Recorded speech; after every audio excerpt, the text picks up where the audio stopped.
Service selection board में बच्चे क्या करें क्या ना करें। Group captain Sandeep Mohan sir, 5 दिनों का एसएसबी का एक पैटर्न है, इंटरव्यू है जो दुनिया में एक अनूठा है, अपने आप में एक मिसाल है। जो फौज में जो सिलेक्शन सिस्टम है इसमें 3 मेजर पहलू हैं। एक आपका साइकोलॉजी है, एक जीटी है ग्रुप टेस्टिंग, और तीसरा है इंटरव्यू, जिससे हम एक पर्सनालिटी को इवैल्यूएट करते हैं। जो सिलेक्शन टेस्ट होता है ये आपकी पर्सनालिटी को हम इवैल्यूएट करते हैं, कैसी हैं, आपकी सोच कैसी है, ये सब देखा जाता है। एग्ज़ाम होता है कि भाई 15 दिन पहले पढ़ लूँ या 1 महीने पहले पढ़ लूँ, सिलेबस पूरा हो जाए। 10 सवाल पूछे थे, 10 में से मैंने अगर 9 सवाल दे दिए तो मेरे 90% हो जाएंगे। ऐसी बात नहीं होती है। इट इज़ बेसिकली आपकी पर्सनालिटी वो एक दिन में तो बदलेगी नहीं, क्योंकि इतने सालों का जो आपका असर है, जो आपने सीखा है, देखा है, महसूस किया है, एक्सपीरियंस किया है, वो सब आपकी पर्सनालिटी के पार्ट बन जाते हैं। OLQ ऑफिसर लाइक क्वालिटी जो 15 की आप बात करते हैं, कैन यू डिफाइन 1 to 15?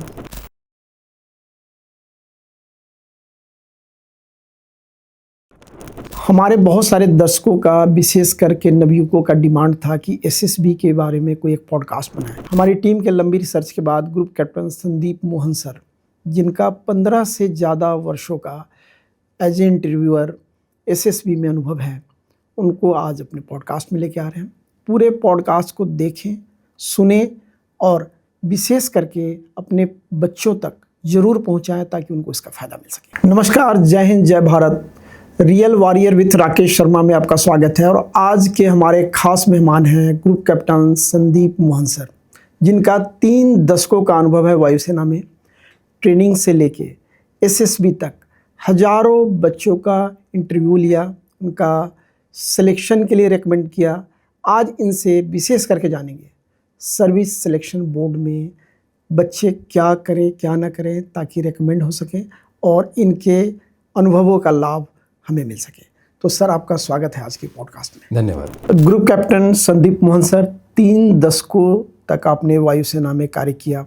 शुरुआत कहाँ से हुई, इस पे चर्चा करेंगे। मेरी जर्नी जो है एयरफोर्स में 1988 से शुरू हुई। 1988 अगस्त में मुझे 1 एयरफोर्स सिलेक्शन बोर्ड देहरादून में बुलाया गया एसएसबी के लिए, और ये मेरा पहला सिलेक्शन बोर्ड था। कोई खास तैयारी नहीं थी, बट एक उमंग से, खुशी से फौज में जाना है, उसके लिए हमने अप्लाई किया था। वहाँ पे सिलेक्शन हुई मेरी, और विद इन 2 मंथ्स मेरा मेडिकल हो गया है अक्टूबर में, और 1 जनवरी 1989 को मैं एयरफोर्स अकेडमी में था। सर, एक को इंसिडेंस है, मेरी भी ज्वाइनिंग वायुसेना में 17 अगस्त 1989 को हुई थी।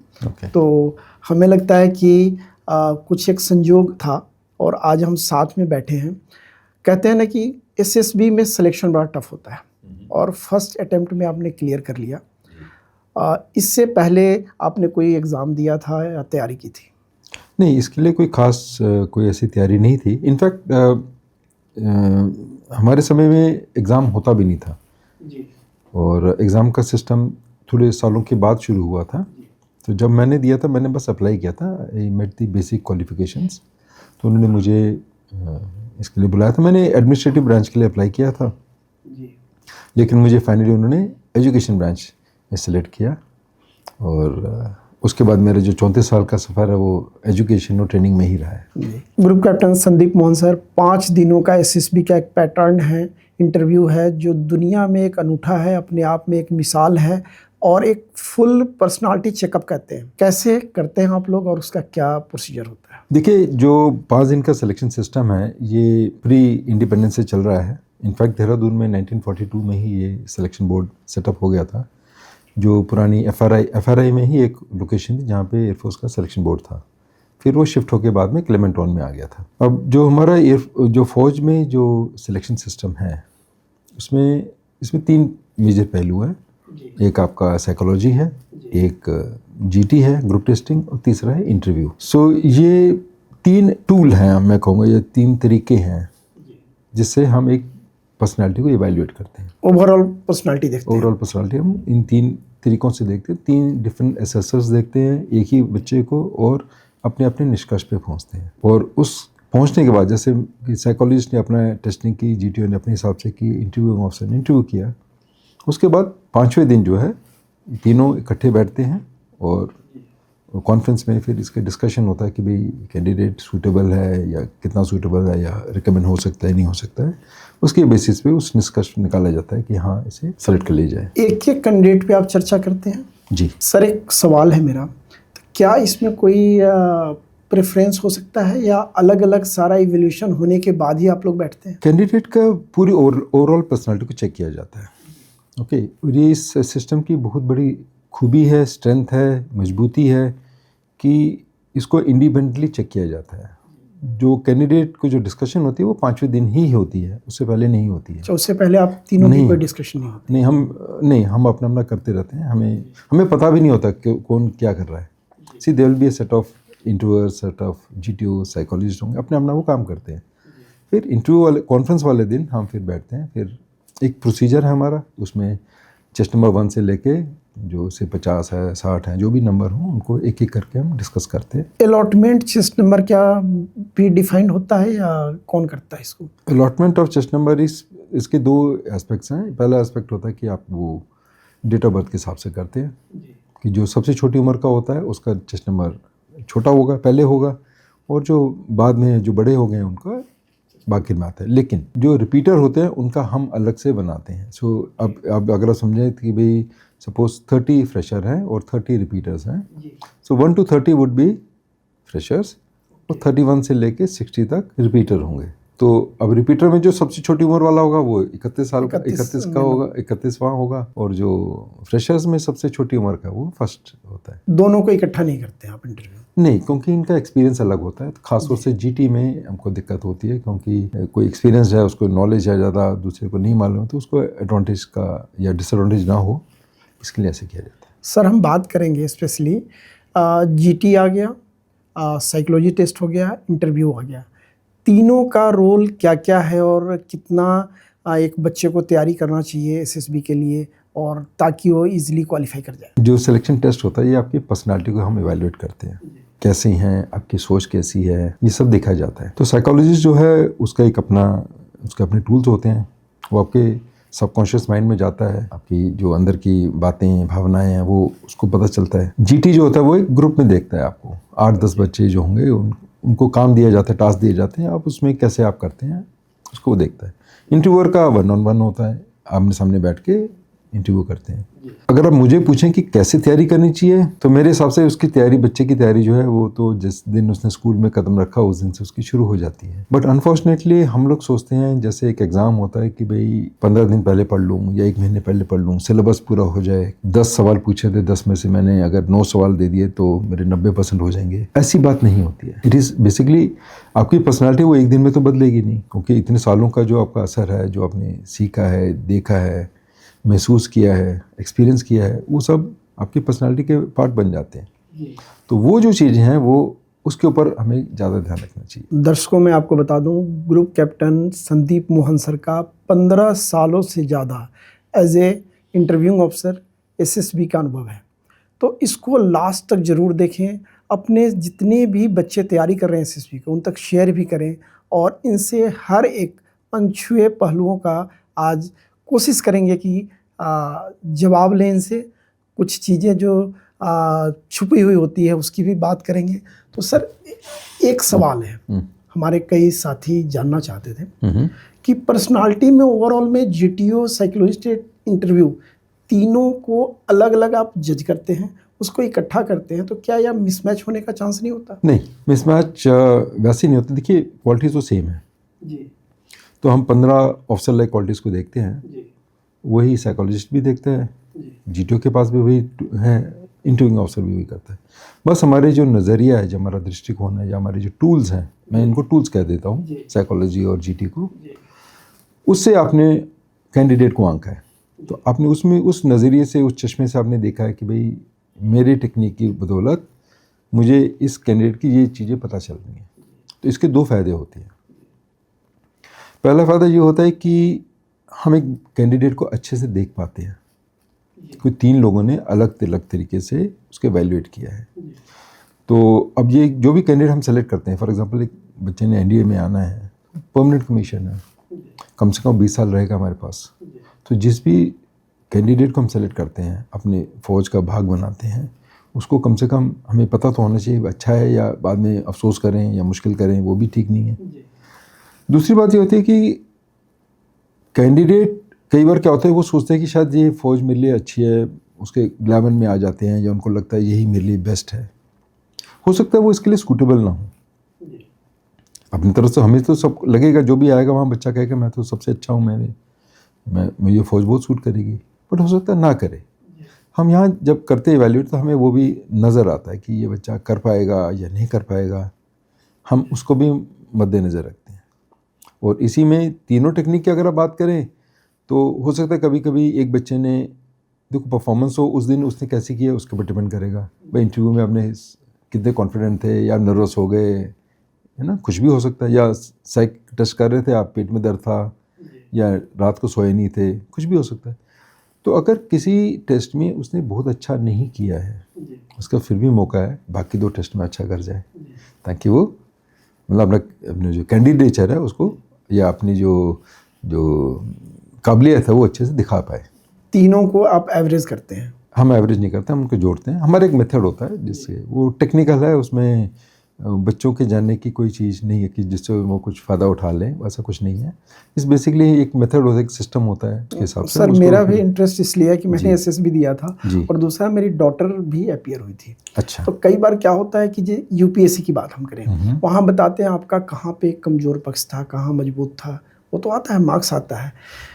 एसएसबी में अगर पता चले तो कैंडिडेट को अगली बार पूरी तैयारी का मौका मिलेगा, इसको क्या करना नहीं चाहिए? देखिए, जहाँ तक आप बात करेंगे एसएसबी की और यूपीएससी के एग्ज़ाम की करेंगे, ये दोनों बहुत अलग अलग हैं। जब मैं एसएसबी करता हूँ, जब एसएसबी में टेस्ट होते हैं, वो आपकी उस दिन की काबिलियत के ऊपर डिपेंड है, आपने उस दिन कैसा परफॉर्म किया उसके ऊपर होता है, ठीक है। हाँ, आपकी जो पर्सनैलिटी है वो उसका बहुत बड़ा योगदान होता है आपकी परफॉर्मेंस के ऊपर, उसमें कोई शक नहीं है। अगर मैं इसमें फिर से 2-3 पहलू आ जाते हैं। अगर मैं आपको बोलूँ कि आप इसमें अच्छे नहीं हो या आप इसमें ख़राब हो या आपने वो बहुत अच्छा किया है, तो बच्चे में असमंजस ही रहता है। बिकॉज हम एक पर्सनालिटी को एक पार्ट में नहीं देखते हैं, हम आपको एक सम टोटल देखते हैं कि भाई हो सकता है मैं पढ़ने में बहुत अच्छा हूँ, थोड़ा सोशल में थोड़ा सा शाई हूँ या अंडर कॉन्फिडेंट हूँ। अब उसमें मैं उसको क्या कहूँगा कि भाई तुम पढ़ाई में तो अच्छे हो लेकिन आप शाई हो, तो अब ये मेरे लिए इनकमेंट होता है एज एन असेसर कि भाई टोटलिटी में वो बच्चा अफसर बन जाएगा कि नहीं बन पाएगा। वो हमें एसेस करना होता है, गेज करना होता है, जज करना होता है। क्या हम कोई पर्सनालिटी का ग्राफ भी बनाते हैं? ग्राफ कैसे? हम लोग सुनते हैं कि वहाँ पे असेसिंग अफसर का एक ग्राफ बनता है, एक जीटीओ का बनता है। नहीं, ऐसे कोई तो ये बात कहने सुनने की है। हाँ, ये बिल्कुल ग्राफ का तो मतलब है, मैं आज मैं पहली बार सुन रहा हूँ कि ग्राफ बनते हैं। ग्राफ नहीं होते हैं, आपकी जो क्वालिटीज़ हैं उसको आंका जाता है और उसमें भी हर एक क्वालिटी का अलग अलग शेड होता है कि भाई ये बहुत हंसमुख है या कम हंसमुख है या मतलब सीरियस रहता है या बहुत जल्दी घबरा जाता है। तो हर चीज़ मतलब शेड तो बहुत सारे हैं, गुस्सा भी आता है, तो बहुत सारी चीज़ें हैं उसमें। तो उसको एक पैटर्न बनाया, एक मेथड बनाया हुआ जिसको हमने, जिससे हमारे लिए भी सिलेक्शन करना आसान होता है, एसेस करना भी जरूरी होता है। सर अब हम बात करेंगे OLQ, ऑफिसर लाइक क्वालिटी, जो 15 की आप बात करते हैं। Can you define 1 to 15? Define मतलब 15 क्या क्या ऑफिसर लाइक क्वालिटी चाहिए? अच्छा। देखिए, नाम भी मैं बता देता हूँ, ऐसी कोई उसमें ये सब जनरली अवेलेबल है। नहीं, आपके 3 दशकों का और 15 साल के एसएसबी का फायदा बच्चों तक पहुँचे, एक प्रयास है हमारा। इसके 4 मेजर पहलू हैं जिसको हम मानते हैं। एक पहलू है आपके दिमाग से, बुद्धि से, आप इसको कैसे इस्तेमाल करते हैं। दूसरा पहलू जो होता है आपके सामाजिक। तीसरा आपके सोशल इफेक्टिवनेस है जो आपकी लीडरशिप के ऊपर आता है। और चौथा आपका डायनेमिज्म है कि भाई कितने आप डायनेमिक हो। ये 4 मेजर पहलू हो गए। इन पहलुओं में छोटे छोटे क्वालिटीज़ होती हैं, OLQs होती हैं, उनको फर्दर डिवाइड करते हैं। जैसे आपने कहा कि जो आपने दिमाग की बात की, तो उसमें इफेक्टिव इंटेलिजेंस है, रीजनिंग एबिलिटी है, ऑर्गेनाइजिंग एबिलिटी है, पावर ऑफ एक्सप्रेशन है। ये 4 जो हैं कंपोनेंट्स पहले वाले में आते हैं। अब इसका मतलब इफेक्टिव इंटेलिजेंस का मतलब है कि ये इंटेलिजेंस टेस्ट वाला नहीं है, IQ वाला नहीं है, ये है तो इफेक्टिव इंटेलिजेंस, जहाँ पे आप कितनी आराम से, कितनी तसल्ली से, कितने अच्छे तरीके से अपनी नॉलेज को, अपनी बुद्धि को इस्तेमाल कर सकते हैं। Effective intelligence. रीजनिंग एबिलिटी होती है आपकी क्यूरियोसिटी, आप कितनी जल्दी चीज़ों को रीजन कर सकते हैं, है ना, और सॉल्यूशंस पे आ जाते हैं। वो रीजनिंग एबिलिटी होती है। ऑर्गेनाइजिंग एबिलिटी होती है कि आप कैसी चीज़ों को ऑर्गेनाइज करते हैं। ऑर्गेनाइज सिर्फ फिजिकल टर्म्स में भी नहीं होता है, मेंटल टर्म्स में भी होता है।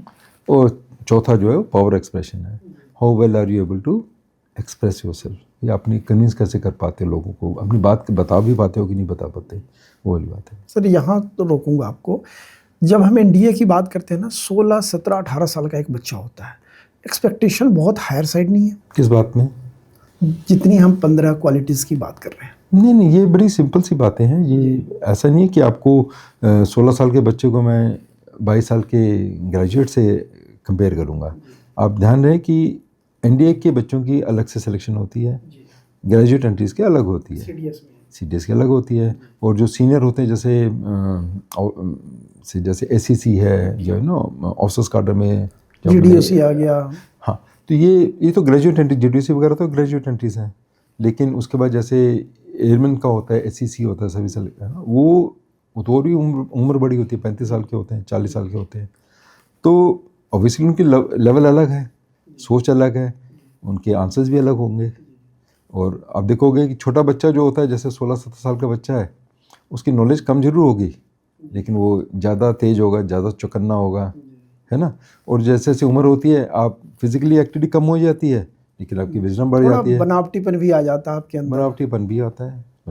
ये बच्चे डबल तो नहीं, इतना ज़्यादा नहीं कहूँगा मैं, बट हाँ, छोटे बच्चों में थोड़ा सा ज़्यादा खुले होते हैं, वो मन की बात फटाफट बता देते हैं और अच्छा लगता है। सबसे बड़ी बात है कि हमें देश के यूथ से मिलने का मौका मिलता है, उनकी बातें सुनने को मिलती है, वो क्या करते हैं, क्या सोचते हैं, उनकी आकांक्षाएं क्या हैं, उनके मन की उमंग कैसी है, वो हमें पता चलता है। और ये बहुत ही खूबसूरत और एक बहुत ही अच्छा एहसास होता है। जिम्मेदारी का काम भी है कि आप देश के एक युवा पीढ़ी को नेतृत्व के लिए तैयार करते हैं और चूज करते हैं। एक और सवाल है सर, कई बार ऐसा होता है कि 100 का बैच होता है, पूरा वॉश आउट हो जाता है।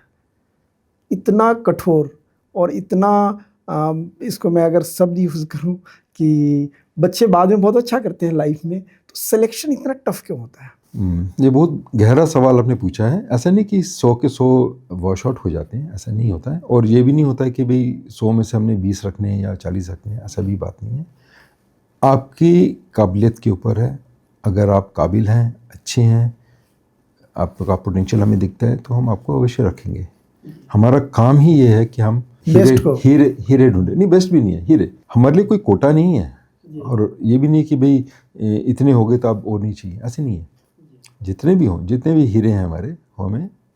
अब होता क्या है कि समूह हमारी जो आज की जो पीढ़ी है और जो हमारी एजुकेशन की पद्धति है, ये बच्चों को एक इस तरीके से अलग ही एनवायरनमेंट में ले गई है, जहाँ पे वो आपस में कम मिलते जुलते हैं, बातें कम करते हैं, एग्ज़ाम ओरिएंटेड हैं ये लोग। तो भाई आपका एग्ज़ाम आया, आपके इतने सवाल आए, आपने इतने आंसर दिए, नंबर्स चाहिए, नंबर्स वाली बात होती है। वो कोचिंग कर रहा है, उसके ऊपर प्रेशर बहुत है, और उसके पास ऐसे ऐसे हमने टूल्स दे रखे हैं कि वो अपनी बुद्धि से, अपनी समझ से कुछ भी नहीं करता है। उसको मालूम है, अगर उसकी मैथ्स की स्टडीज़ हैं, मैथ्स का सब्जेक्ट है, तो उसकी कोचिंग इतनी होती है कि उसको एक एक सवाल पता होता है। उसने कहाँ उसको नॉलेज को यूज़ किया या इंटरप्रेट किया, उसको आता नहीं है, उसको स्पून फीड किया गया है। सिमिलरली सोशल सर्कल्स में उसे मालूम ही नहीं है कि कैसे गेम्स खेलते हैं, कितनी गेम्स खेलते हैं, गेम्स का फ़ायदा क्या होता है। कि भाई आप मिले, खेले, जीते, हारे, एक गेम में एक जीवन का पूरा जो होता है निचोड़ आ जाता है कि भाई आपने मेहनत की, लेकिन आपकी मेहनत पूरी नहीं हुई, तो जो उसकी जो कहते हैं डिसअपॉइंटमेंट है, वो भी आप झेल लेते हो, उधर ही खेल में कर लो, फिर उसको फिर तैयार हो जाते हो, फिर से करेंगे, ठीक है। और आपने जब जीत गए या आपने गोल कर दिया, तो आपको जो खुशी उमंग होती है वो भी सामने सामने दिखती है। लाइफ में क्या होता है, एग्ज़ाम दे दिया, आप खुश हो गए, ठीक है, एग्ज़ाम आपने दिया, साल भर के बाद एग्ज़ाम दिया, उसके बाद 2 महीने बाद रिज़ल्ट आया, फिर वो खुशी होती है, लेकिन वैसी खुशी नहीं होती जो आपको प्लेग्राउंड में मिलेगी। सर एक और सवाल जी, OLQ ऑफिसर लाइक क्वालिटी 4 तो आपने बता दिया, क्योंकि आज आपके माध्यम से पूरे देश के नवयुवकों को मेरा एक प्रयास है कि उन चीज़ों को बताएं, समझाएं, जिनको इजी हो जाए SSB क्लियर। तो 5वां से 15 तक आपसे चाहिए आज। अच्छा देखिए, नाम तो मैं अभी बता दूंगा, लेकिन नाम भर से काम नहीं बनेगा इनका। ठीक है। तो एनीवे मैं पहले शुरू करता हूँ, जो हमने दिमाग वाली जो बातें थी हमने कर ली, उसके बाद हमारी बात आती है physical, social aspects, social adaptability, जी कोऑपरेशन, जी सेंस ऑफ रिस्पॉन्सिबिलिटी, कि भी आप कैसे अडेप्ट करते हैं सिचुएशंस में, जी लोगों से, स्थितियों में, वो देखा जाता है। दूसरा होता है कोऑपरेशन, कि आप एक ग्रुप में काम कर सकते हैं, कितने अच्छे से कर सकते हैं। तो ग्रुप में इसके कई पहलू होते हैं कि भाई क्या मैं अपने इंटरेस्ट को ग्रुप के इंटरेस्ट से नीचे रख सकता हूँ, क्या ग्रुप का इंटरेस्ट मेरे देश का इंटरेस्ट, मेरी फौज का इंटरेस्ट मेरे इंटरेस्ट से ऊंचा रहेगा, है ना। ये छोटी छोटी बातें लेकिन बहुत गहरी और बहुत इंपॉर्टेंट भी हैं, इसको भी देखा जाता है। तीसरा होता है सेंस ऑफ रिस्पॉन्सिबिलिटी, भी आपको रूल्स के कितने पाबंद हो, आपकी मन में कितनी रिस्पॉन्सिबिलिटी है, कि भाई आप खुद से डिसिप्लिन हो या आपको कोई आपके सिर पे खड़ा होता हुआ डिसिप्लिन हो, ये वाली बात भी देखी जाती है। तो ये होते हैं जो आपके सोशल एस्पेक्ट्स हैं। तीसरा जो मेजर पहलू है वो है सोशल इफेक्टिवनेस, जहाँ पे आपकी लीडरशिप क्वालिटीज़ के निचोड़ कहते हैं, जैसे आते हैं इनिशिएटिव है, सेल्फ कॉन्फिडेंस है, स्पीड ऑफ डिसीजन मेकिंग है, एबिलिटी टू इन्फ्लुएंस ग्रुप है, और लाइवलीनेस। सारी क्वालिटीज़ जो हैं ये इसमें आती हैं। ये बेसिकली आते हैं कि भाई आपको अपने पे कितना विश्वास है, भरोसा है, काबिलियत पे कैसे। अब ये काबिलियत भरोसा कहाँ से आएगा? वो तब आएगा जब आपके पूरे जीवन में आपने कुछ ना कुछ किया हो अच्छा। वहाँ आर्टिफिशियल या नहीं चल सकता, नहीं हो ही नहीं सकता। उसको आप पकड़ लेंगे, वो तो दिखता है, पकड़ना क्या है, वो तो दिखता है, वो छुपा थोड़ी सकते हैं आप। अगर आपको पब्लिक स्पीकिंग नहीं आती है, अगर आप स्टेज पे खड़े होकर नहीं बोलते हैं, आपने बोला नहीं है कभी, और आपको बोले चलो खड़े होकर बोल जाओ, तो वो दिखता है, अब उसमें छुपा क्या सकते हो। और सब्जेक्ट भी उसी समय देते हैं, पहले से पता नहीं होता। सब्जेक्ट इतना इम्पोर्टेंट नहीं है, बट ये कि आपका व्यवहार कैसा है, आप कैसे रिस्पॉन्ड करते हो सिचुएशन में, वो है। क्योंकि देखिए आप इस बात को समझेंगे कि बच्चे हर तरह के होंगे। किसी बच्चे ने मैथ्स लिया था, किसी ने फिजिक्स लिया था, किसी ने हिस्ट्री ली थी, किसी ने ह्यूमैनिटीज़ ली थी, किसी ने कॉमर्स ले रखा है। तो सब्जेक्ट नॉलेज मेरे लिए इतना इंपॉर्टेंट नहीं है। सब्जेक्ट नॉलेज तो पहले से टेस्ट हो चुका है, मुझे उसमें इंटरेस्ट नहीं, मुझे सिर्फ आपकी पर्सनालिटी में इंटरेस्ट है। लेकिन अगर मैंने आपको बोला कि भाई आपको ये काम करना है, 8 बच्चे मिलके करो ये वाला काम, और आप जैसे कर रहे हो वो मैं बाहर बैठ के चुपचाप देख रहा हूँ, तो मुझे इंटरफेयर नहीं करते आप। मैं बिल्कुल इंटरफेयर नहीं करता, तो मुझे आपके बारे में दिखने लग जाता है। कई बच्चे होते हैं एग्रेसिव हो जाते हैं कि मैं कर लूँ इस टास्क को, और उसको किस वे में वो आपस में ही वो उनका लड़ाई शुरू हो जाती है। नहीं, लड़ाई तो नहीं होती है, वो इनफाइट। आफ्टर ऑल क्योंकि सब कैंडिडेट्स होते हैं, जी, लड़ाई नहीं करते हैं, और क्योंकि सबका बिहेवियर तो बेस्ट होगा ना। एग्रेसिव हो जाते हैं लेकिन। एग्रेसिव अगर हो सकता है कभी कभी एग्रेसिव हो जाए, हो सकता है कि वो माइल्ड हों। कई बच्चे होते हैं जो पीछे रह जाते हैं, पीछे खड़े रह जाते हैं, क्योंकि उनको समझ में नहीं आती मैं आगे कैसे जाऊँ, क्योंकि आगे पहले ही 2-3 कूद रहे हैं, तो ऐसे हो जाता है। तो जो भी होगा आपका जो व्यवहार है वो वहाँ पे दिखता है। कितना टाइम देते हैं उनको ग्रुप टेस्टिंग तो 2 दिन की होती है। 2 दिन। जब आप 5 दिन बोल रहे हैं उसमें 2 दिन तो उनके लिए है। तो कीनली आप वॉच करते हैं उसको कि कैसे कर रहा है, क्या कर रहा है। एक एक चीज़ देखी जाती है, एक एक चीज़ देखी जाती है, एक एक चीज़ नोट की जाती है। तो हर एक बच्चे का आप मॉनिटर करते हैं, उसकी मार्क्स देते हैं, कैसे करते हैं इसको इवैल्यूएट? ये देखिए ये एक GTO का काम है जी, वो मेरी उसमें वो नहीं है, लेकिन वो हर चीज़ को देखता है, फिर उसके बाद ओवरऑल वो निकालते हैं। देखिए कोई भी टेस्ट एक हरकत पे या एक टेस्ट के ऊपर नहीं बेसिस होता है, it is some total, it's a complete test. वो नोट जरूर कर रहे हैं, उसके बाद जो है वो आपका असेसमेंट करेंगे, हाँ भाई ये इसकी कॉन्फिडेंस अच्छा है या कम अच्छा है या बिल्कुल बेकार है, जो भी हो। सिमिलरली इनिशिएटिव, सिमिलरली आप लाइवलीनेस या डिटर्मिनेशन, ये सब चीज़ें उसमें आ जाती हैं। एक और सवाल सर, ऑनेस्टी, बच्चा ईमानदार अपने काम में अपने आप से है कि नहीं, इसको कैसे चेक करें कोई एग्जांपल से? बहुत एग्जांपल्स हैं, वो तो तुरंत दिख जाता है, उसमें कुछ छुपाने की बात छुपता नहीं है कुछ भी, ठीक है। ईमानदारी भी, जैसे मैंने आपको बताया सेंस ऑफ रिस्पॉन्सिबिलिटी, उसके अंदर ये आ जाती है कि आप कितने ईमानदार हैं, अब निष्ठा कैसी है आपकी, वो दिखती है आपके। जैसे अब GT का ही हम अगर उदाहरण लेंगे तो GT में आपको रूल्स बताए जाते हैं कि इन रूल्स कैसे फॉलो करना है, आप उनको फॉलो कर रहे हैं या नहीं कर रहे हैं, या तोड़ देते हैं, तोड़ के आप चुपचाप बैठ जाते हैं। अगर कोई बच्चा रूल तोड़ता है उस समय आप कुछ नहीं बोलते? कभी बोल भी सकते, कभी नहीं भी बोल सकते, उसको वो डिपेंड करता है। कभी कभी ऐसा भी हो सकता है वो कुछ डेंजरस काम करने लग जाए कि भाई अपनी चोट लगा ले या दूसरे को, तो उसमें तो इंटरव्यू तो करना पड़ेगा ना। लेकिन वो करते हैं, उनका हम बस ऑब्जर्व करते हैं। GTO जो था काला चश्मा लगा के बैठ के देखता है, वो तो आपने अभी देखा है, तो उस हिसाब से होता है जी। ताकि वो जो देख रहे हैं सामने वाले को ना पता चले, और हर एक चीज़ पे बड़ी पैनी नज़र होती है। पैनी नज़र होती है, और बच्चों को भी ये होता है कि भाई वो ये ना सोचे कि मेरे को देख रहे हैं, भाई इनकी नज़र मेरे ऊपर थी जी। उस नज़रिए से भी आप देखें तो बच्चों के लिए भी थोड़ी तसल्ली होती है कि ठीक है सर देख रहे हैं, जनरली कुछ देख रहे हैं, सर आराम से बैठे हैं, लेकिन आराम वो से बैठे हैं, पूरी नज़र बनाए हुए हाँ हैं। उनकी नज़र। संदीप मोहन सर, हम लगभग 11-12 ऑफिसर लाइक क्वालिटी OLQ आपसे जान चुके हैं, समझ चुके हैं। ऑल दो बड़ा वास्ट सब्जेक्ट है। जो 3-4 है उसको भी आप अपने बोलते हैं ना रहस्य को खोलिए आज, ताकि दर्शकों को नहीं पता नहीं, चले। वो बड़े सिंपल सी बात है। जी। बाकी 3 होते हैं। एक होता है डिटर्मिनेशन, दृढ़ता, कि भाई आप किसी मुश्किल वक्त में या मुश्किल जब आपके रास्ते में अड़चनें आएंगी, रुकावटें आएंगी, आपके हिसाब से आपका काम नहीं हो रहा है, तब आप में कितनी क्षमता है, कितनी हिम्मत है, कितनी दृढ़ता है कि आप उस काम को अंजाम तक पहुंचा सकें, उसको कंप्लीट कर सकें। एक बहुत ज़रूरी बात है। मतलब किसी भी हाल में टास्क नहीं छोड़ना है। हाँ, अपने काम अपना कैसे ख़त्म किया। जी। अब होता क्या है कि काम तो हम नए नए शुरू कर लेते हैं, इनिशिएटिव है हमारा, जैसे पिछले हमने उसमें ग्रुप में देखा है, इनिशिएटिव होता है, हम उसमें कर लेते हैं, लेकिन दृढ़ता नहीं है, हम उसको कंप्लीट नहीं कर पाते। हमें लगता है कि इस बार मैं SSB में नहीं हुआ तो शायद मैं इस काबिल नहीं हूँ, या ये SSB मेरे काबिल नहीं है, जैसे भी आप समझे, दोबारा जाते ही नहीं। तो बात होती है कि भाई रास्ते में रुकावटें आएंगी, कभी कभी आपके मन की पसंद के रिजल्ट्स नहीं आते हैं।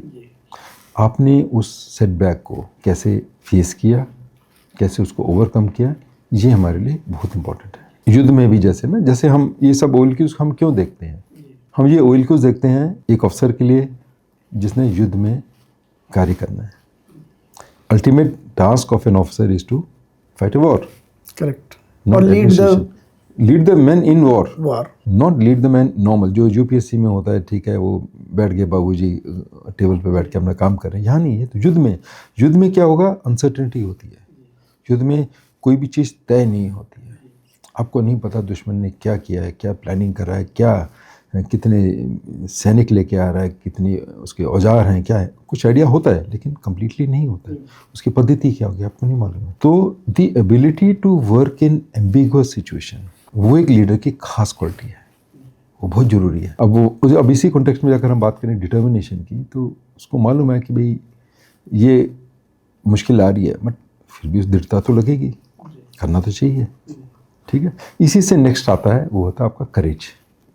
करेज तो हम सब समझते हैं भाई, साहस तो फौजी का होनी चाहिए। तो यहाँ पे साहस हम उसका देखते हैं बच्चे का। और लास्ट होता है आपका स्टैमिना। स्टैमिना जो है फिजिकल भी होता है और मेंटल भी होता है। कितनी क्षमता है आपके अंदर कि एक परेशानी को या बहुत सारी चीज़ों को एक साथ आप संभाल पा रहे हैं, और फिर भी आप काम कर रहे हैं। तो नक्शल में आपकी जो एक इंसान की जो क्वालिटीज़ एक में होनी चाहिए, भाई बुद्धि होनी चाहिए, समझ होनी चाहिए, काम करने की काबिलियत हो, ग्रुप में काम करने की क्षमता हो, ग्रुप को इफ़ेक्टिवली लीड कर सके, उनको प्रोत्साहित कर सके, उनको इंस्पायर कर सके, और फाइनली उसके अंदर डिटर्मिनेशन हो, दृढ़ता हो, करेज हो, स्टैमिना हो। ये क्वालिटीज़ हैं, इस सेट ऑफ क्वालिटीज़ हैं जो अमूमन होनी चाहिए। तो ये सब हम सिलेक्शन बोर्ड में देखते हैं। क्या इन 15 में से किसी को ज़्यादा वेटेज देते हैं आप लोग? सारी क्वालिटीज़ बराबर होती हैं, लेकिन ये आपस में कनेक्टेड भी होती हैं। कि भाई अगर मेरी बुद्धि अच्छी नहीं है, या मैं सोचता नहीं हूँ, या मेरी नॉलेज बहुत कम है, तो मेरा कॉन्फिडेंस भी कम हो जाएगा। करेक्ट। अगर मेरे में इनिशिएटिव नहीं है तो दृढ़ता कहाँ से लाऊंगा, है ना। और दृढ़ता तभी होगी जब आपने इनिशिएटिव लिया है ना। और उसी तरीके से करेज है तो लाइवलीनेस है तो स्टैमिना, ये सब चीज़ें इंटर रिलेटेड, क्योंकि आफ्टर ऑल इंसान है, और कोई भी क्वालिटी अपने में अलग से नहीं है, कोई भी नहीं है, सबका कनेक्शन है एक दूसरे। इसके, हाँ, इसकी मैं 2-3 क्लास, 2-3 पॉडकास्ट करने पड़ेंगे कनेक्शन जोड़ने के लिए। लेकिन बात यह है कि एक इंसान में ये सब क्वालिटीज हम देखते हैं। अगर आप सिविल में भी जाएंगे, आप उसकी समझ देखेंगे, है ना, बुद्धि कितनी है, कैसे इस्तेमाल कर ले, सिचुएशन को कैसे हैंडल करेगा। अब कोई भी एम्प्लॉयर देखते ही है, उसमें कोई शक नहीं है ना। भी कितनी अच्छी तरह से बात कर सकता है, कितनी अच्छी तरह से लोगों की बात सुन सकता है, वो भी बड़ा ज़रूरी है। एडजस्ट कितनी अच्छे से कर लेता है, वो भी एक एम्प्लॉयर, एज ए एम्प्लॉयर मैं देखूंगा। आप में इनिशिएटिव कितना है वो भी आप देखोगे। कोई ऐसा तो नहीं नठल्ला सा बैठा हुआ है, कोई आएगा तो मैं काम करूँगा। भाई कितनी आप दुकान से बाहर निकल के काम भी कर लेते हो कि नहीं। तो ये क्वालिटीज़ सभी में चाहिए होती हैं, लेकिन हम यहाँ पे देख रहे हैं युद्ध के परिप्रेक्ष्य में, as a warrior, as an officer in the arm forces who is going to be waging a war, he needs to be. Sir एक और सवाल, जी, कई बार आपको लगता नहीं है कोई कैंडिडेट लगभग सिलेक्शन के मोड पे है, कुछ कमी उसके अंदर है और आप उसको बता नहीं पाते, तो आपको फील नहीं होता कि अगर इसको हम बता दिए होते तो बच्चा अगली बार क्वालिफाई कर जाएगा? नहीं, ऐसा नहीं होता है कि मैं आपको एक बात बता दूं और आप उसके बाद अगली बार हो जाओगे, ऐसा नहीं होता है। आप ये एक एक विशफुल सी बात है कि ऐसा कुछ कर दूं तो शायद हो जाएगा। होता क्या है कि एक इंसान जो होता है ना, उसके 3 मेजर पहलू हैं जो उसकी पर्सनालिटी को इन्फ्लुएंस करते हैं।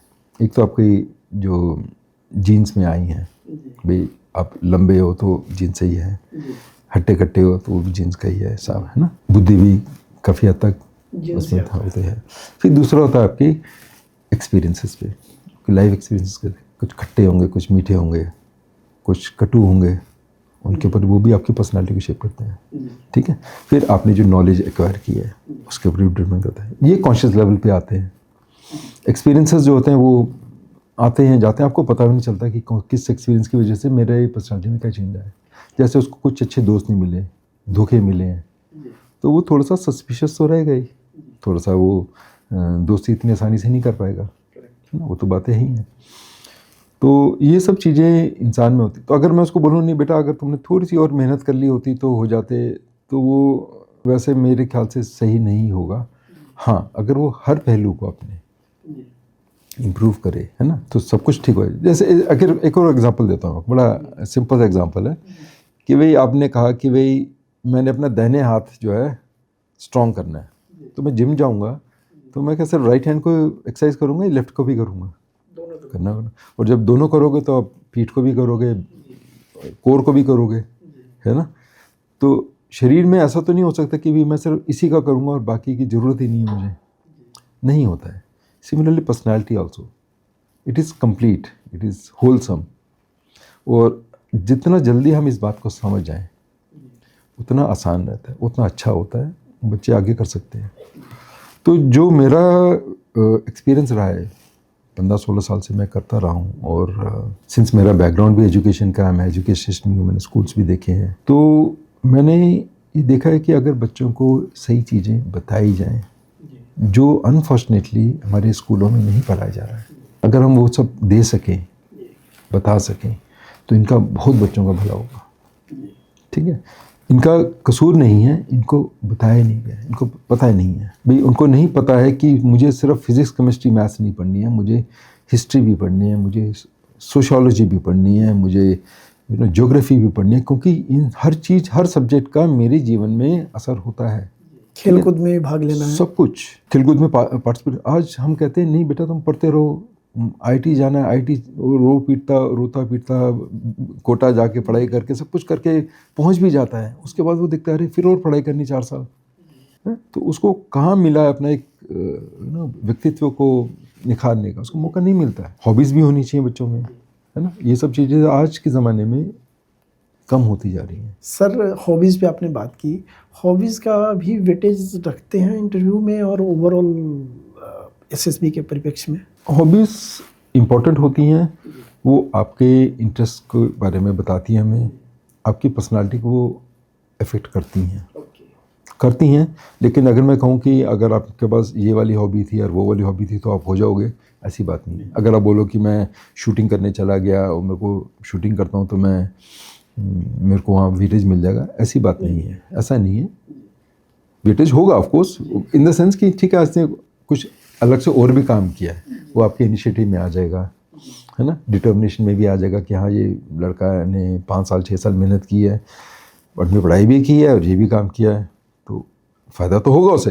लेकिन ऐसे कहें कि भाई नहीं अगर आपने ये वाला हॉबी ली थी तो आपके इतने मार्क्स मिल जाएंगे, वैसा नहीं है। सर 15 सालों से ज़्यादा आपने एसएसबी में एज ए इंटरव्यू अफसर हजारों कैंडिडेट्स का इंटरव्यू लिया है, रिकमेंड उसमें से किया है, बहुत सारे अधिकारी होंगे सेना के अंदर जी। और अब आप नवयुवकों को ट्रेनिंग भी दे रहे हैं कि हाउ टू क्लियर एसएसबी। उसमें क्या आप एक बच्चे में देखते हैं कि वो क्वालिफाई कर जाएगा और उसको कैसे गाइड करते हैं? देखिए, इसमें दो मेजर पहलू है। जो सबसे बड़ा पहलू जो है वो ये है कि आप एज ए पर्सन कैसे हो,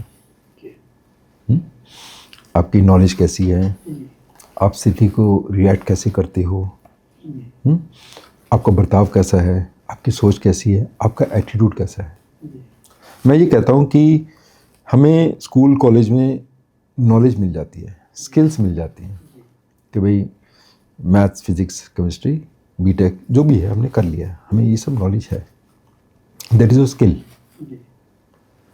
जो मैं देख रहा हूँ वो आपका है विल।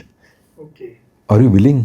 आपका एटीट्यूड कैसा है, आप मेहनत कर पाओगे क्या, आप जो आपकी नॉलेज है क्या आप उसको इस्तेमाल कर पाओगे, ये वाली बात देखी जा रही है। और वो आज की तारीख में मैं देखूंगा, मैं ये नहीं कहूँगा कि बच्चा नहीं जीवन में करेगा, हो सकता है उसको समय लगे, ठीक है। आफ्टर ऑल मैं भी एक एम्प्लॉयर हूँ, I am looking for a person for his preparedness, कि जो मेरी ट्रेनिंग में ठीक से सेटल हो जाए और उभर के आए और देश के लिए अच्छा काम करे, अच्छा काम करे जी, ठीक है। तो अगर आप कहें कि भी एक लड़का है जिसने बीटेक किया है, उसके 90% मार्क्स आए हैं, और दूसरा बच्चा है जिसके 80 मार्क्स आए हैं, 80% मार्क्स आए हैं, तो किसको लेना चाहिए? लोग कहेंगे कि भाई 90 वाले को लेना। 90 वाले, लेकिन आप देखेंगे 90 और 80 में बहुत ज़्यादा फर्क नहीं है जी। जिसके 80 मार्क्स आए, 80% आए हैं, वो 90 वाले से बहुत कम उसका परसेंटेज जी डिफरेंस है, डिफरेंस बहुत कम है।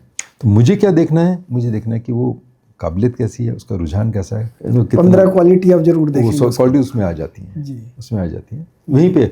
और ये सिर्फ एसएसबी की बात नहीं है कि इंटरव्यू भी जब हम करते हैं, देखो मैं तो पहले एसएसबी में था, बट मैं बाकी अपॉइंटमेंट्स के लिए भी इंटरव्यू करता हूँ बच्चों को।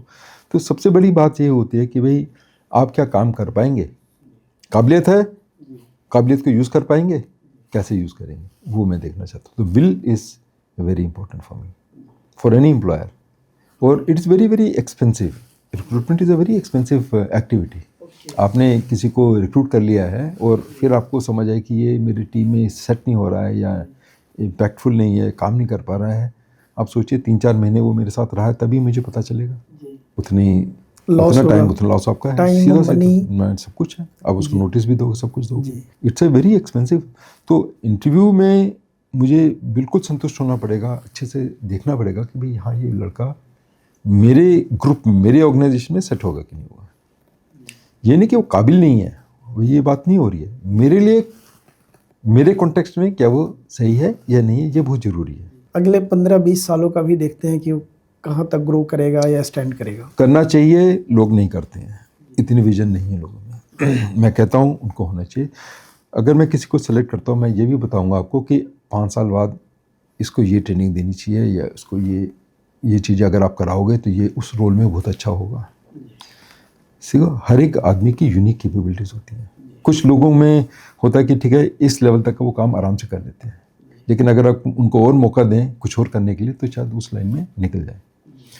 तो जो कैरियर प्रोग्रेशन है रिक्रूटमेंट के टाइम में अगर आप कर सकें, सोच सकें कि ये आगे जाके अच्छा कर जाएगा, ये बहुत बड़ी बात है। सर अब एक सवाल है, एसएसबी कोचिंग बहुत सारे हैं, उनका कितना रोल होता है सिलेक्शन में, और क्या आप जज भी करते हैं कि ये कोचिंग लिया हुआ है या नहीं लिया हुआ है?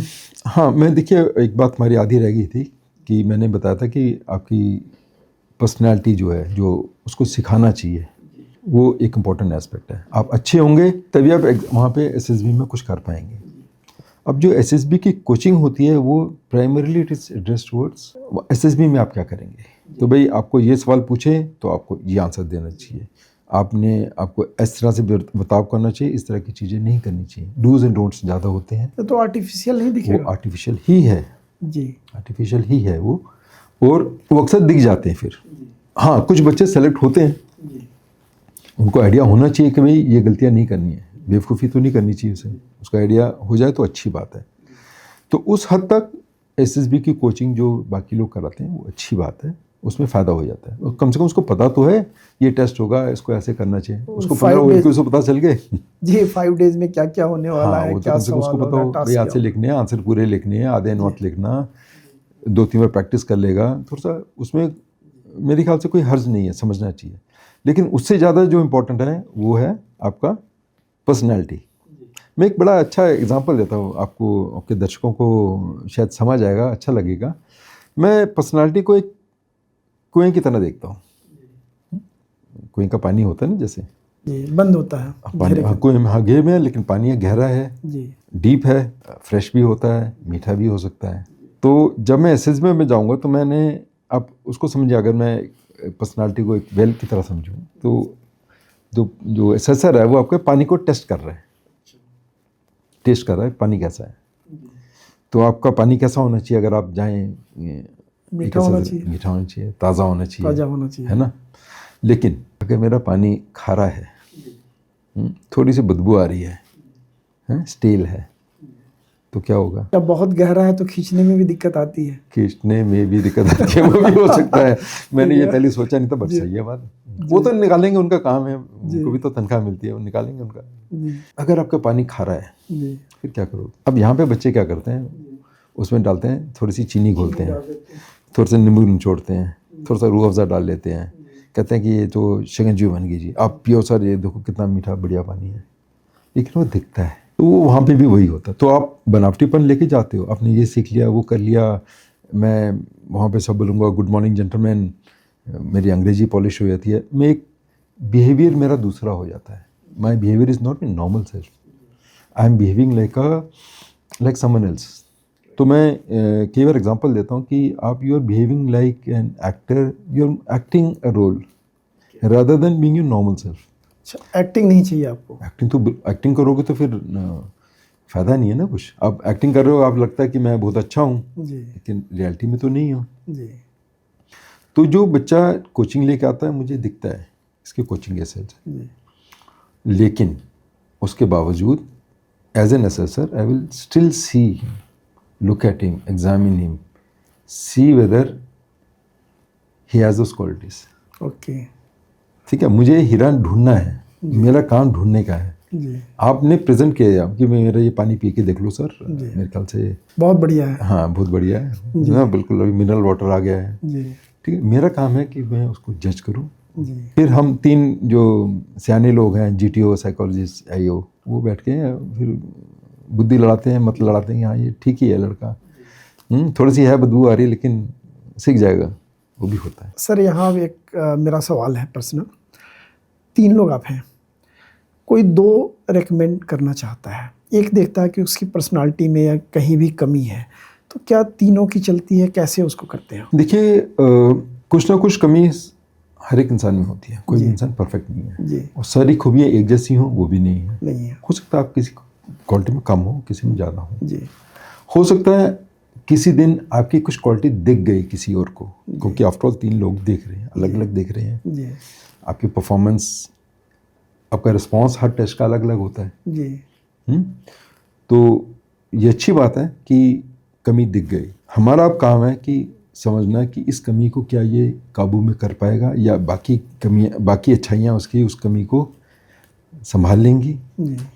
क्या वो ट्रेनिंग के बाद अच्छा हो जाएगा, एक इफेक्टिव ऑफिसर बन जाएगा, वो जजमेंट हमें करनी पड़ती है। तो चाहे एक ही रिकमेंड करके लेके जाए या 2 ना करें, वहाँ डिस्कशन में हम डिस्कस करते हैं। वो कहेगा हाँ ये बात दिखी तो थी, इन 2-3 चीज़ों की वजह से मैंने इसको रिकमेंड नहीं किया है, बट ऐसे भी नहीं कि ये बहुत बड़ी दिक्कत है। अगर आप कहते हैं अच्छा है, आपके हिसाब से उसने अच्छा किया है, तो दे डू रिकॉन्साइल। ऐसा नहीं है कि नहीं। क्या कोई वीटो नहीं होता कि हम 2 कह दिए, आपके से कैसे? वीटो क्या होता? नहीं, ऐसा वीटो वैसा नहीं होता, लेकिन हाँ अगर कोई क्वालिटी ऐसी है जो बहुत खराब, सीरियस की नेचर है, वो दिख गई है, जैसे साइकोलॉजिस्ट को दिख गई या GTO को दिख गई कि ऑनेस्ट नहीं है, या गुस्सा है, या बहुत ज़्यादा क्रूरता है।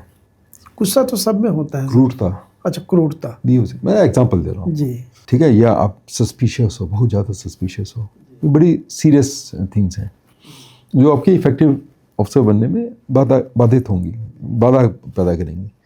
तो ऑब्वियसली ही विल से यार ये वाली बात है, मुझे तो कंफर्टेबल नहीं हूँ, जब ऐसी बात होती है तो बाकी भी एग्री हो जाता फटाफट होते हैं ऐसे। क्योंकि आफ्टर ऑल हम कंट्री के लिए काम कर देश रहे के हैं लिए करें और ये हमें अपना पर्सनल तो कुछ है नहीं। और जैसा आपने कहा कि हमें हीरा ही चाहिए, हमें हीरा चाहिए या हीरा बन जाए, तराशना वो है। तराशना है। तो वो एक उस सेंस में हम एक रिस्पॉन्सिबिलिटी को लेकर चलते हैं और हम उसको अपने तरफ से पूरा करने की कोशिश करते हैं। अब हम बात करेंगे सर कि फाइनल डे 5वें दिन क्या होता है वहाँ पे। हाँ, तो जैसे मैंने अभी बताया कॉन्फ्रेंस वाले दिन तो बच्चे को एक एक बार चेक करते हैं, बात करते हैं, आपस में डिस्कस करते हैं। हर एक केस को करने के बाद फिर हम निष्कर्ष पे पहुँचते हैं। फिर एक लिस्ट कंप्लीट होती है, फिर हम उसके बाद अनाउंस करते हैं बच्चों को कि भाई बाकी लोग हतोत्साहित मत हो, आप कर सकते हो, आप अगली बार आप करो, आइए। फिर आप आइए, जरूर कीजिए। क्योंकि देखिए उन्होंने मेहनत की है, एग्ज़ाम दिया है, 5 दिन हमारे साथ बिताए हैं उन्होंने, तो उनकी हौसले की, उसकी मोटिवेशन की, वो तो हमारे मन में हमेशा आदर रहेगा उसके लिए, है ना।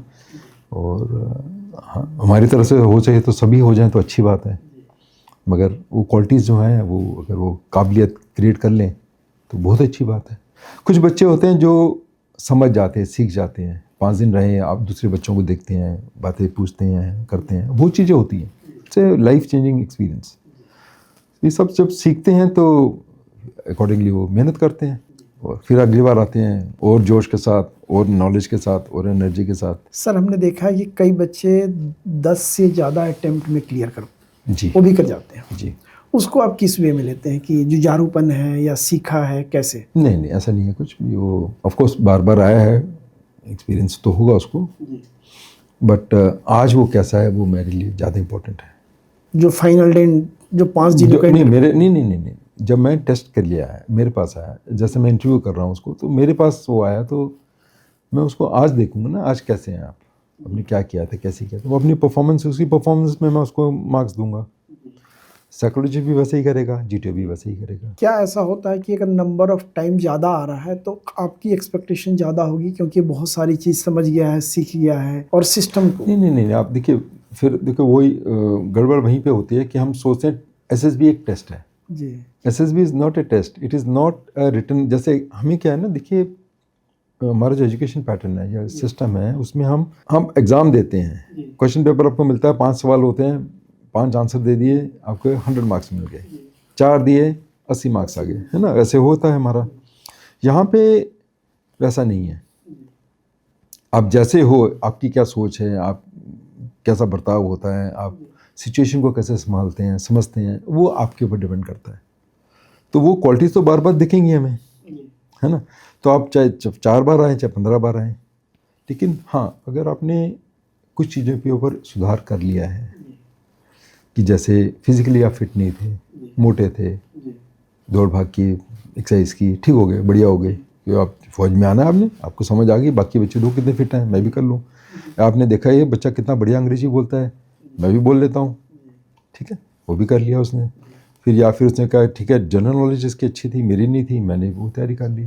तो ये ऐड तो करेगा आपके उसमें। तो ये छोटी छोटी चीज़ें, लेकिन ये जैसे एक फ़ोटोग्राफ होती है जिसमें पिक्सल्स होते हैं, है ना, जितने ज़्यादा पिक्सल होंगे उतनी अच्छी खूबसूरत फ़ोटो बनेगी। तो ये पिक्सल्स आपके ऐड होते जा रहे हैं।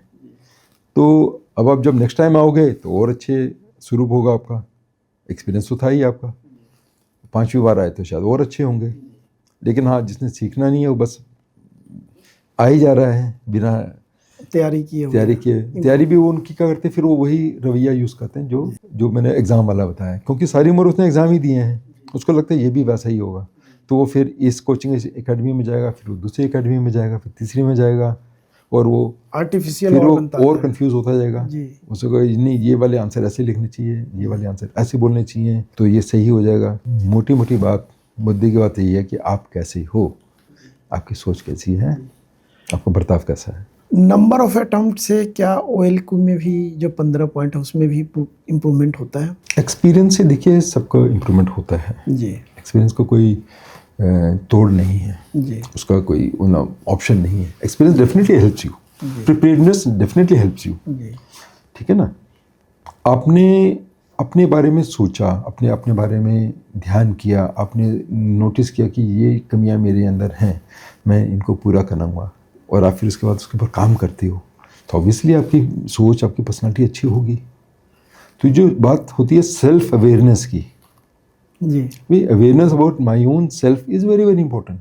जी आज मुझे कोई पूछे कि भाई अपने बारे में बताओ, तो मैं शायद एक अमुक क्वालिटीज़ बता पाऊँगा, जी ठीक है, लेकिन जो मेरा दोस्त होंगे या मेरे माता पिता होंगे वो कुछ और भी बातें बताएंगे मेरे बारे में जो मुझे मालूम नहीं है। जी जब मैं एसएसबी में जाता हूँ मैं देखता हूँ अरे यहाँ पे पर्सनालिटी की इवैल्यूएशन हो रही है, जी चेक कर रहे हैं वो बच्चा ऐसा है वो बच्चा ऐसा है, आंकलन तो होता रहता है जी साहब। आप एक ही उम्र के बच्चे हैं सब, जी है ना, चाहे इंडिया के लिए आए चाहे आप ग्रेजुएट एंट्री के लिए आए, जी आप एक ही उम्र के बच्चे हैं। आप उस उम्र के बच्चों ने बहुत ज़्यादा पढ़ाई कर रहा है, कोई कुछ कर रहा है, कोई खेल रहा है, कोई मस्ती कर रहा है, जैसे भी हो आप नोटिस कर रहे हो और based on your inclination you will be influenced by some boy or the other. Correct आप इससे इन्फ्लुएंस होंगे या दूसरे से होंगे, कुछ ना कुछ बात सीखोगे, जी फिर आप उसको इम्प्लीमेंट करोगे, जी चाहे डायरेक्टली करो चाहे इनडायरेक्टली करो, होता जरूर है। सर पर्सनालिटी का कितना रोल होता है लाइफ में, परिवार में, और मैं बात करूं तो सेना में?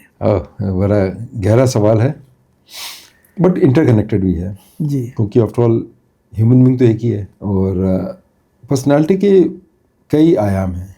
जी इन द सेंस कि इफ आई से कि वी आर मल्टीपल पर्सनालिटीज़, आपको थोड़ा अजीब लगेगा बट हम सब अलग अलग हैं, जी एक ही में अलग अलग हैं। एक For आदमी example, के अंदर। हाँ, जैसे मैं अपने बॉस के साथ, जैसे मैं अगर फौज में था, एयरफोर्स में था, अपने बॉस के साथ मेरी अलग पर्सनालिटी होती है, मैं अलग व्यवहार होता है, मेरे अलग सोच होती है, अलग दृष्टिकोण होता है उससे। जी अपने बच्चे के साथ अलग पर्सनालिटी होता है, अलग दृष्टिकोण होता है, बर्ताव होता है, ठीक है। वाइफ के साथ अलग होगा, कोलीग्स के साथ अलग होगा, ये होते हैं, ये अलग अलग होते हैं।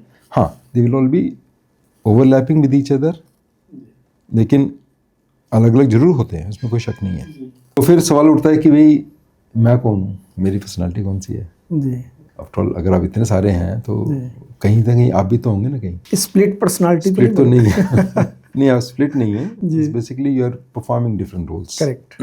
तो मेरा मानना ये है, या काफ़ी साइकोलॉजिस्ट भी ऐसे मानते हैं कि जिस रोल को आप ज़्यादा करते हैं, जिस रोल में आप ज़्यादा खुश रहते हैं या जिसमें आपको कंफर्ट लगता है, वो ज़्यादा, that is more akin to your personality.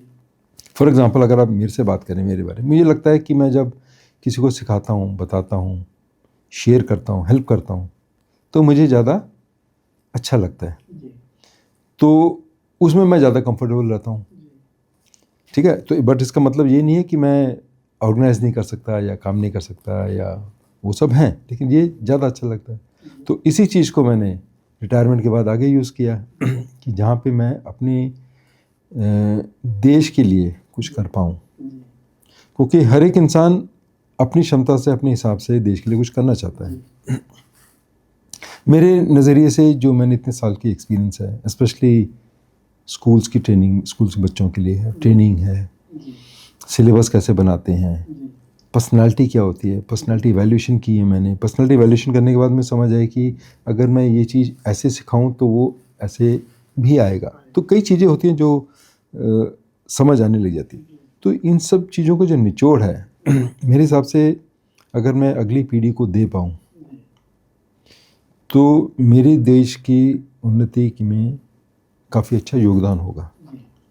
क्योंकि अगर हम कहें कि मेरा देश विश्व में नंबर 1 आना है, आए, आज हम कहते हैं कि चौथी बड़ी अर्थव्यवस्था है, ठीक है, लेकिन अगर सबसे अच्छा होना चाहिए तो क्या सिर्फ वो पैसे के दम पे होगा?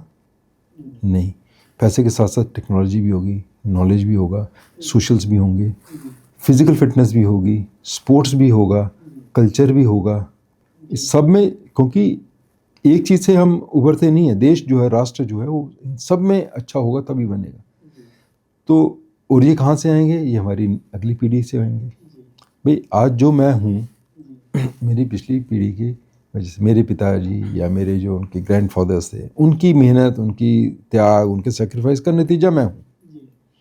और अगर मैंने अगली पीढ़ी के लिए या उसकी अगली पीढ़ी के लिए नहीं किया तो फिर उनका त्याग, उनका बलिदान तो व्यर्थ हो गया। और सेकेंड इनिंग में सर आप यही काम कर रहे हैं अपने परिवार की अगली पीढ़ी के साथ साथ देश के युवाओं के लिए, आप सेना के लिए, और सेना के साथ साथ जो व्यक्तित्व निर्माण पे काम कर रहे हैं, इसके लिए आपको बधाई, साधुवाद। Thank you very much. और मुझे एक चीज़ और बताइएगा सर कि जो हम बात करते हैं पर्सनैलिटी की, एसएसबी की, क्या वह बाहर में भी काम आता है? बिल्कुल, आएगा। देखिए, अगर मैं लीडरशिप, जब हम एसएसबी की बात करते हैं तो सबसे पहली जो बात मन में आती है वो लीडरशिप की आती है। और लीडरशिप है क्या कि भाई हम एक इंसान में जो सबसे उत्कृष्ट है, जो सबसे सुंदर है, सबसे बढ़िया है, क्वालिटीज़ है, हम उसी की बात करते हैं। लीडर होता है वो मुझे इंस्पायर करता है। लीडर में नॉलेज होती है, लीडर में आइडियाज़ होते हैं, विजन होती है, बहुत बड़ी बात है, विजन, आइडियाज़, ये सब होते हैं। लीडर में कुछ करने की जज्बा होता है, हिम्मत होती है, वो असमंजस से, मतलब इसमें जो खतरे से डरता नहीं है, वो आगे बढ़ जाता है, ठीक है, क्योंकि उसको दिख रहा है आगे कुछ है जो बाकी लोगों को नहीं दिखता है। और वो एक लीडर वो होता है जो अपने साथियों का ध्यान भी रखता है, उनको साथ में लेके चलता है। तो ये सब क्वालिटीज़ जो होती हैं वो हमें हर एक लीडर में, हर एक इंसान में होनी चाहिए। तो ये भी नहीं कि एक लीडर जो है वो सिर्फ लीड करता है। Leader is also a servant, he is also a follower, ठीक है। तो जो अच्छा फॉलोअर नहीं बना वो अच्छा लीडर भी नहीं बन सकता है। तो अगर कोई कहे कि भाई क्या हम देश पूरा लीडर्स के बना भरा पड़ा रहेगा, हाँ, भरा हो सकता है, क्योंकि लीडर भी फॉलोअर्स होते हैं। उनमें बेसिकली ये है कि उनकी क्षमता अच्छी होती है, उनकी समझ अच्छी होती है, उनके पास जीवन में आगे कुछ करने की इच्छा होती है, एक ड्राइव होती है, and that is what propels the country. उसी से तो हम आगे बढ़ते हैं। एक अकेले की बूते की बात नहीं है, पूरा राष्ट्र जब एक साथ चलेगा तो हम उड़ान भरेंगे। सर एक और सवाल, हमारे जो प्रीवियस गेस्ट थे group captain Rajesh Sharma sir, उन्होंने बताया था कि हर युवा को एक बार एसएसबी देना चाहिए, भले क्वालिफाई हो ना हो, उसको ज़िंदगी में बहुत कुछ सीखने को मिलता है। और आप 15 से ज़्यादा साल एसएसबी में इंटरव्यू लेते रहें, लोगों को रेकमेंड करते रहें, तो आपका क्या विचार है इस पर? देखिए, SSB is a life changing experience जी, और मैं इस बात को बिल्कुल मानता हूँ कि जो इंसान अंदर जाता है, एसएसबी में आता है, बच्चा जो भी आता है, 5 दिन रहता है, इररिस्पेक्टिव ऑफ रिजल्ट, जी, उसके ऊपर असर बहुत होता है। जी, असर किस तरीके से होता है? जी, सबसे पहले मैं बड़ी सिंपल सी बातों पे करता हूँ, जी, उसका लाइफस्टाइल बदलता है। यहाँ पे घर में वो मोबाइल लेके बैठा रहता है सारा दिन, जी। वहाँ पे हम पहले दिन ही मोबाइल लेके जमा कर देते तो हैं। मोबाइल बंद करा देते हैं। जी, जमा हो जाता है वो, no there is no mobile. अच्छा, फिर दूसरी बात है, यहाँ घर में वो अकेला रहता है, जी, वहाँ पे उसके पास 50 या 60 दोस्त हैं, जी, जो सब एक ही मकसद से, एक ही उम्र के बच्चे, एक ही तरह की क्वालिफिकेशन वाले बच्चे, एक ही मकसद से वहाँ बैठे हैं और सबका टेस्ट हो रहा है। जी, दूसरी बात है ये, तो जब वो उनके साथ उठता बैठता है, जी, उनकी चीज़ें देखता है, उनकी बातें सीखता है, जी। It's a lot of transfer of experience and knowledge takes place. तीसरी बात है कि जब वो वहाँ पर है और उसके पास और कोई काम नहीं है सिर्फ एग्ज़ाम देने के, जी, तो उसके ऊपर भी फोकस करता है। जी, फिर जो सुविधाएं हैं एसएसबी में, जी, जैसे एक हॉस्टल टाइप ऑफ एनवायरनमेंट है, जी, खाना एक मेस में मिलता है खाने को, एक जैसा खाना एक होगा। जैसा खाना होगा, और अच्छी जो देश की सबसे अच्छी चीज़ें हैं वो वहाँ पे होंगी, प्लेग्राउंड होंगे, जी, रीडिंग रूम होगा, जी, तो वो सुविधाएं भी हैं। तो ही experiences all of that as well. जी, तो उसे समझ आती कि yes, life is not merely getting good marks, it goes beyond that, it goes to making friendships, learning from each other, motivating each other, pushing each other, जी, ठीक है।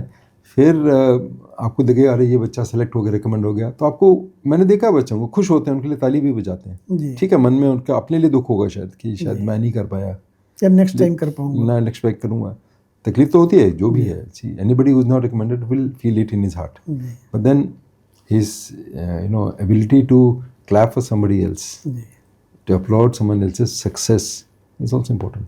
साथ साथ वो ये भी देखता है ये लड़का भी 4 बार पहले आया है, अब हुआ है, उसको हौसला भी मिलता है। जी,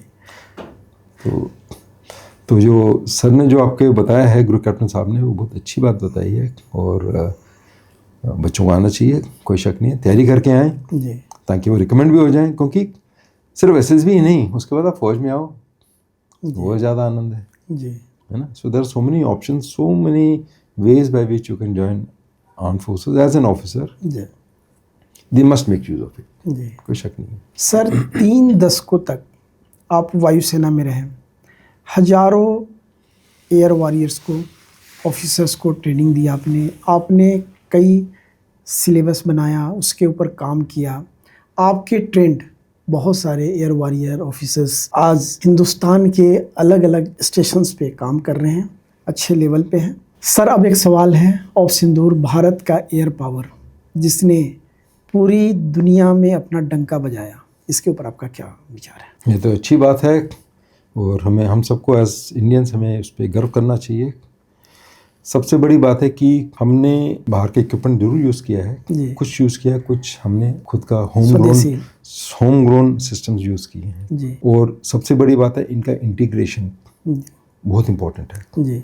इससे भी बड़ी इम्पोर्टेंट जो मुझे लगती है, जो मुझे जचती है, वो ये है कि इन्होंने इनका कितने बढ़िया तरीके से इस्तेमाल किया। The effectiveness of these weapon systems depends on how you use them. आप अच्छे से अच्छी मिसाइल ले लो, हवाई जहाज ले लें, जब तक आप उसको इस्तेमाल करने की बतदी या स्ट्रेटजी या टैक्टिक्स नहीं बनाते हैं तब तक उसका कोई फ़ायदा नहीं है। वो हमारे जो वायु सैनिक हैं, जो ऑफिसर्स हैं, उन्होंने किया है और ये बहुत ही काबिल तारीफ़ है। इससे हमें हौसला मिलता है कि यस, जो हमने पीछे किया है, सी बिकॉज देखो ये एक दिन का नतीजा नहीं है, it is a cumulative effect of decades of training and learning. तो आज जब देश को उसकी ज़रूरत थी, वायुसेना ने वो कर दिखाया। और न केवल वायुसेना, आर्मी का भी रोल था, नेवी का भी उतना ही बड़ा सक्षम रोल था और हम सब ने वो करके दिखाया जिसके लिए हम इतने सालों से ट्रेन कर रहे हैं। अब एक और सवाल जी। सरकार और सेना ने क्लियर कर दिया है कि ऑफ सिंदूर 2 जारी है, तो क्या है स्ट्रेटजी, इस पे कुछ चर्चा करेंगे? देखिए, बात सिंपल सी है कि हमने कहा कि we are against terrorism. Correct. State sponsor terrorism और ज़्यादा खराब बात है जी। ठीक है। अब हमारे जो पड़ोसी मुल्क है वो मानना नहीं चाहता जी, क्योंकि मान लेगा तो फिर उसको कुछ काम करना पड़ेगा। उनका बिजनेस है टेररिज्म। उनका बिजनेस है टेररिज्म। तो हमने कहा कि ये बिजनेस ऐसा नहीं चलेगा जी, आप यहाँ पे अटैक नहीं करेंगे जी। और आपको ये भी बात याद होगी, एज ए पार्ट ऑफ सिंदूर हमने और भी कई कदम उठाए हैं जी, जैसे suspension of Indus water treaty है ना, ट्रेड का है जी, कॉन्सुलेट हमने बंद कर दिए जी, arrival of Pakistani nationals to our country, जी, एक्सचेंज, कल्चरल एक्सचेंज प्रोग्राम, ये सारी चीज़ें बंद हैं। जी, this all under the same operation, so it's not merely military operation. वो सस्पेंडेड है, यस जी, ठीक है। हमारी इच्छा नहीं कि हम जाके वहाँ उनके साथ लड़ाई करते रहें, हमारा वो नहीं है। हमारा मकसद ये है कि भाई ये टेरर कैंप्स हमारे देश में अराजकता ना फैलाएं, हमारे देश को, हमारे देशवासियों को तंग ना जी। और हमारे सामने कहीं टिकते भी नहीं, अगर देखा जाए टेक्नोलॉजी में हो, चाहे हमारे जो सेना के कार्य क्षमता हो, बल है, उसके ऊपर कहीं नहीं टिकते नहीं है। तो इसीलिए वो लोग क्या करते हैं कि वो छोट मोट घटनाएं करा के हमारे देश को, मतलब हमारे लोगों को परेशान करने के लिए या अनसर्टेनिटी का एनवायरनमेंट क्रिएट करने की कोशिश करते हैं जी। तो इन शरारती तत्वों को उतने में ही रख देना बेहतर है। तो हमने कहा कि भाई आप बंद करें, हमें बड़ी खुशी होगी। नहीं करेंगे, हमें आपसे कुछ लेना देना नहीं है। आप ठीक है, बाजू में है, I can not choose a neighbour, he is there. अब घुस के मारेंगे, अब घुस के मारेंगे। वो हमने आपको स्टेट कर दिया, बता दिया कि ये ऐसा हो सकता है, हम तैयार हैं, हमने बंद नहीं किया। सर, एयरफोर्स दुनिया की तीसरी वायु शक्ति के रूप में स्थापित हुई है।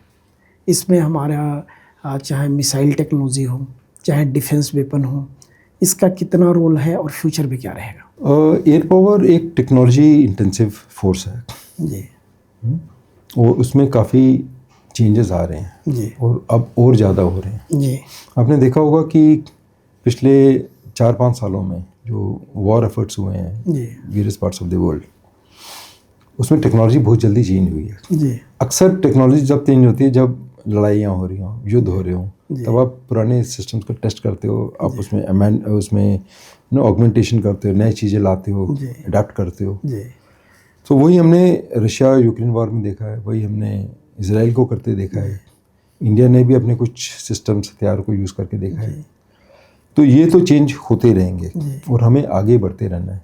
अगर हम कहें कि आज हमने जो कर लिया वो काफ़ी है, ऐसा नहीं है, हमें आगे और बढ़ना है और ये इसमें डेवलपमेंट होती रहेगी। Lot of scope for improvement. Sir, क्या लगता है कि अब फाइटर प्लेन की जगह ड्रोन जगह लेंगे? नहीं, फाइटर्स की अपनी जगह है, ड्रोन्स की अपनी जगह है और मिसाइल्स की अपनी जगह है। जी। तो ये कहें कि ये इसकी जगह वो ले लेंगे, कोई लॉजिकल बात नहीं है। ड्रोन्स की अपनी कैपेबिलिटीज़ हैं। और एयर डिफेंस में हमने देखा जहाँ तक S-400 आकाश हमारा स्वनिर्मित जो हमारा एयर डिफेंस है लगभग 100% कारगर रहा। इसको आप किस तरह से देखते हैं? एक उपलब्धि है जी।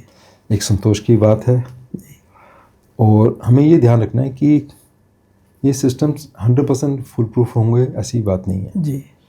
आपने इजराइल में देखा है जी। या रशिया यूक्रेन वॉर में देखा होगा, हो जाती है चेंजेस, डैमेज हो जाते हैं। तो अगर हम कहें कि ये 100% हमेशा रहेंगे ऐसी बात नहीं है। Yes, they were very very effective. 100% कोई नुकसान नहीं हुआ। जी।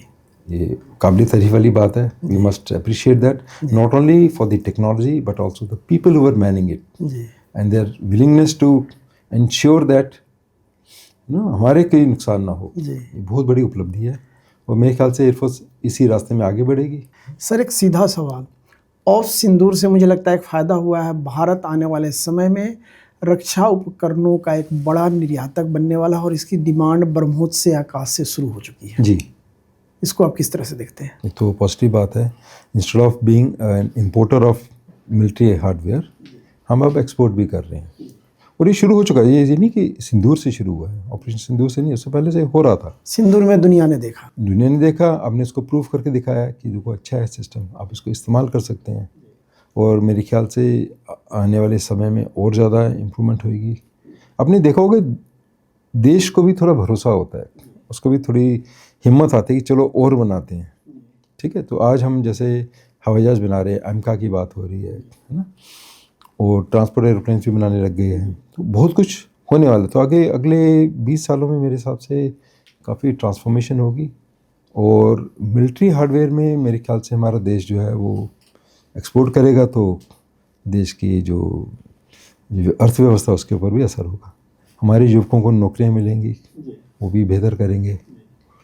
तो मेरे ख्याल से it's a win win situation for us. Sir एक सवाल है कि आपकी अब सेकेंड इनिंग की जर्नी शुरू है, तो यहाँ आप बच्चों को कैसे सिखाते हैं या प्रेरित करते हैं कि वो SSB या बाकी इंटरव्यू को फेस कर सके? जी, एक बहुत अहम मुद्दा है जो मेरे मन में था, स्पेशली इतने साल जब मैंने शिक्षा के क्षेत्र में लगाया है, जी, ट्रेनिंग में लगाया है, ह्यूमन डेवलपमेंट में लगाया है। जी, मुझे लगता है कि हमारे देश में, हमारी एजुकेशन सिस्टम में एक कमी है। कहीं पे कमी इस तरीके से है कि हमारे बच्चों को हम सवाल के सही उत्तर देने पे हम उनको रिवार्ड करते हैं, हम उनको मार्क्स देते हैं। हम कभी भी उन्हें अच्छे सवाल पूछने पे रिवार्ड नहीं करते हैं। जी। तो अमूमन क्या हुआ है कि इनके मन में क्यूरियोसिटी की भावना ही खत्म हो गई है।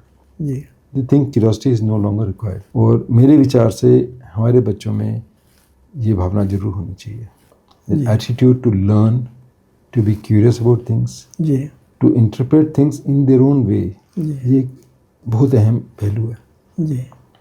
तो उस सेंस में मैंने जो मैं कर रहा हूँ ये है कि पहले तो उनको चीज़ें सिखाता हूँ कि भाई ये सब चीज़ें आपको आनी चाहिए, उनको अवेयरनेस कराता हूँ ताकि वो खुद एक्सप्लोर करना शुरू कर दें। क्योंकि मैं सिर्फ रास्ता दिखा सकता हूँ, हाथ पकड़ के साथ में तो ले जा नहीं सकता। It's physically not possible. But yes, if you show them the way, I'm sure our children in our country can do wonders. तो एक तो ये मेरा मेन मकसद है। सेकंड है कि एज ए गुड सिटीजन्स, जी, जो हमारी सिविक अवेयरनेस है वो बहुत ज़रूरी है, उसके ऊपर भी मैं ध्यान देता हूँ। साथ साथ मैं ये भी इनको बच्चों को बताता हूँ कि आपको मुश्किल वक्त में कैसे हिम्मत लगानी है, कैसे आगे बढ़ना है, ये भी चीज़ें। तो ये सब चीज़ें लीडरशिप में ही आती हैं जी। एंड इनके लिए कोई अलग से कोर्स नहीं होता। It is a part of my leadership training program where I not only teach them और guide them over this aspects but also teach them over. कितने दिनों का होता है सर? हमने क्या किया, हमारा जो वाइट स्पेस ट्रेनिंग में हम काम करते हैं तो उसमें हमने 3 महीने का कोर्स रखा है। ओके। 3 महीने के कोर्स में हम उनको हफ्ते में 2 बार क्लासेस, मेरे पास एक टीम है एजुकेटर्स की जी, जो बच्चों को सिखाते हैं। जी। ये एजुकेटर्स एसएसएस भी रहे हैं, जी, जीटीओ भी रहे हैं, साइकोलॉजिस्ट भी रहे हैं, इंटरव्यूअर्स भी हैं। जी। तो ये इनका उस सेंस में योगदान भी है। जी तो इनकी हम सेवाएं लेते हैं जी। बच्चों के लिए, जी। और बच्चों को वो सब कुछ सिखाते हैं जो स्कूलों में नहीं सिखाया जाता, जो कॉलेजेस में उनको नहीं मिलता है, वो हम सिखाते हैं। हमारी जो ऑर्गेनाइजेशन है वाइट स्पेस, जी। इसका अर्थ भी वही है, जो वाइट स्पेसेस रह गए आपके जो पन्नों में जो छूट गए हैं, कुछ तो उन्होंने भर दिए हैं जी, वो उनको हम आपके लिए भरने का माध्यम बनते हैं। बने। तो ये हमारा काम है, ये इसी तरीके से हम आगे बढ़ते हैं। जी। तो ये 3 महीने का जो कोर्स है, इसमें हम उनको कुछ सिखाते हैं, फिर उनको मौका देते हैं खुद से आप प्रैक्टिस करें। जी। फिर 2-3 दिन के बाद फिर आए हमारे पास।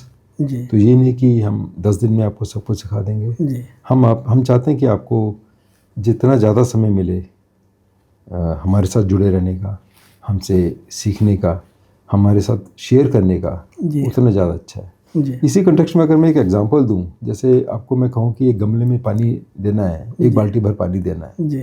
तो अगर मैं पूरी बाल्टी एक साथ उड़ेल दूं तो क्या होगा? तो कीचड़ हो जाएगा, कीचड़ हो जाएगा। कई बार पौधा सूख भी जाता है, तो सूखेगा ही, गल जाएगा सब कुछ। लेकिन वही जो है आपको धीरे धीरे आराम से देना है, ताकि पौधा उसको संभाल भी सके और उसके ऊपर उसकी वजह से पनप भी सके। जी।